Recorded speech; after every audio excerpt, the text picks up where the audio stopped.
बहुत बहुत स्वागत है दोस्तों आप लोगों का मेरे एक और यूट्यूब वीडियो पे। तो जय बद्री केदार। तो दोस्तों, जैसा कि आपको पता है कि हमारे डोनाल्ड ट्रम्प साहब ने दुनिया भर में टैरिफ वॉर छेड़ दी है और दुनिया भर के देश उन्हें क्रिटिसाइज़ कर रहे हैं। अब dark Monday is on the card. तो कल कुछ भी हो सकता है।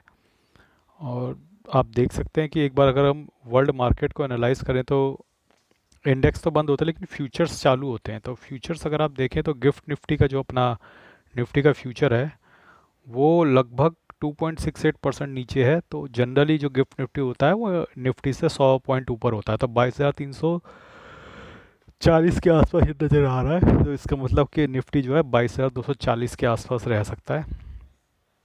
और ये तो एक ही झटके में 22,240 आ जाएगा। फिर उसके नीचे एक झटका और लगना है और वो 21,900 का जो हमारा बैरियर है वो भी टूट जाएगा। अब एक बार दो फ्यूचर पे नज़र डालें तो भाई साहब, ये जो हमारे डोनाल्ड ट्रंप है इन्होंने अपने देश को भी नहीं बख्शा है। अपने देश का मार्केट तो इतना तेज़ी से गिराया है। अब यूएस मार्केट तो हमारे बाद गिरना शुरू हुआ है लेकिन वो इतना तेज़ी से गिरा है कि वो हमसे आगे निकल चुका है गिरने में।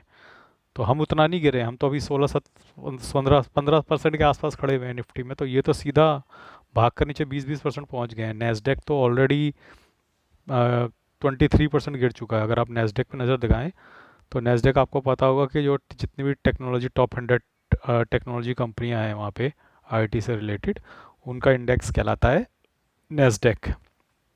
तो 15,408 पे दिख रहा है ये। 15,408 और ये 20,050 तक चला गया था। तो देखो, ऑलमोस्ट 25% का करेक्शन हो गया। बहुत फटाफट करेक्शन हुआ है। और डो जोन्स का फ्यूचर भी है जो वो भी 5.63% नीचे दिख रहा है। तो बहुत ज़बरदस्त गिरावट हुई है, चाहे डो है, चाहे नेस्डेक हो, चाहे एस&पी हो।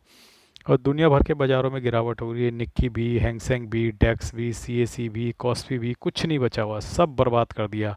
तो एक बंदा जिसके पास इतनी पावर है, इतनी शक्ति है, इस तरीके के डिसीजन ले रहा है। और आई डोंट नो वो अमेरिका को ग्रेट कर पाएगा नहीं कर पाएगा। और मैंने तो ये तक न्यूज़ सुनी है कि अमेरिका में भी उसके खिलाफ जो है धरने प्रदर्शन शुरू हो गए हैं। कि क्योंकि देखो, हमारे देश में तो शायद 5-10% लोग ही शेयर बाज़ार में पैसा लगाते हैं, चाहे म्यूचुअल फंड के थ्रू या शेयर्स के थ्रू। लेकिन यूएस में ना शेयर मार्केट में पैसा लगाने वालों की तादाद बहुत ज़्यादा होती है। लगभग 50-60-70% लोग जो है यूएस में शेयर बाज़ार में पैसा लगाते हैं, चाहे शेयर्स के थ्रू, एफएनडो के थ्रू या फिर म्यूचुअल फंड के थ्रू। ठीक है। तो वहाँ पर अब देखो उनकी 20-25% उनका पोर्टफोलियो उड़ गया होगा आराम से, बल्कि ज़्यादा भी उड़ सकता है। और यहाँ पे हो ये रहा है यूएस में कि अब लोग कह रहे हैं कि भैया ये किस तरीके का अमेरिका को प्राउड बनाया जा रहा है, क्योंकि वहाँ की 60-70% आबादी शेयर बाज़ार में इन्वेस्ट करती है। और जब इतनी बड़ी आबादी को इम्पैक्ट कर रहा है उनका मार्केट का फॉल, तो कहीं ना कहीं लोग बोलेंगे कि ये तरीका ठीक नहीं है करने का। हालांकि उनका जो अप्रोच है, मुझे उसमें अभी तक तो कोई स्टैंड चेंज नज़र नहीं आ रहा है। और मुझे ऐसा लगता है कि देखिए, ये जो डोनाल्ड ट्रंप है ना, ये बड़े ही बिजनेसमैन है। इन्होंने अपने जानकारों को पहले ही बता दिया होगा कि बेच दो और मैं इस तरह की पॉलिसी लाने वाला हूँ। अब जब भी अमेरिका इस पे कुछ बात करेगा, कुछ टैरिफ को रिवर्स करेगा या टैरिफ कम करेगा, उससे बाज़ार को स्टेबिलिटी होती हुई मिलेगी। और आई थिंक जो सटोरिये हैं यूएस बाज़ार में, वो उनको खेलने के लिए मज़ेदार फील्ड मिल गई है। क्योंकि मार्केट अपने नतीजों, कॉरपोरेट के नतीजों की वजह से नहीं गिरा है, ये पॉलिसी चेंजेस हैं। और पॉलिसी चेंजेस की वजह से जब मार्केट गिरता है तो फिर वो रिकवर भी कर जाता है, उसमें कोई दिक्कत की बात नहीं है। तो कहीं ना कहीं अपॉर्चुनिटी ढूंढनी चाहिए।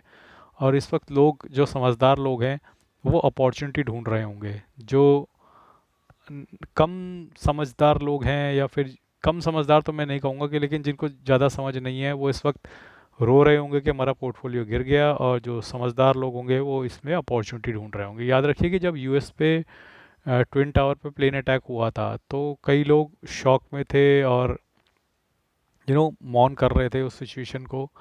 लेकिन जो शार्प और चालाक लोग थे, मनी माइंडेड लोग थे, उन्होंने इस सिचुएशन का खूब फ़ायदा उठाया और बाज़ार से पैसा भी बनाया। तो आई थिंक फॉल ज़रूर आ रहा है, लेकिन इस फॉल को एक अपॉर्चुनिटी की तरह इस्तेमाल कीजिएगा। और किसी भी इंडेक्स में आप इन्वेस्ट कर सकते हैं। मैं तो स्पेसिफिकली किसी इंडेक्स का नाम नहीं लूँगा, क्योंकि गिर तो पूरी दुनिया के इंडेक्स रहे हैं, अब तो आप कहीं भी इन्वेस्ट कर सकते हैं।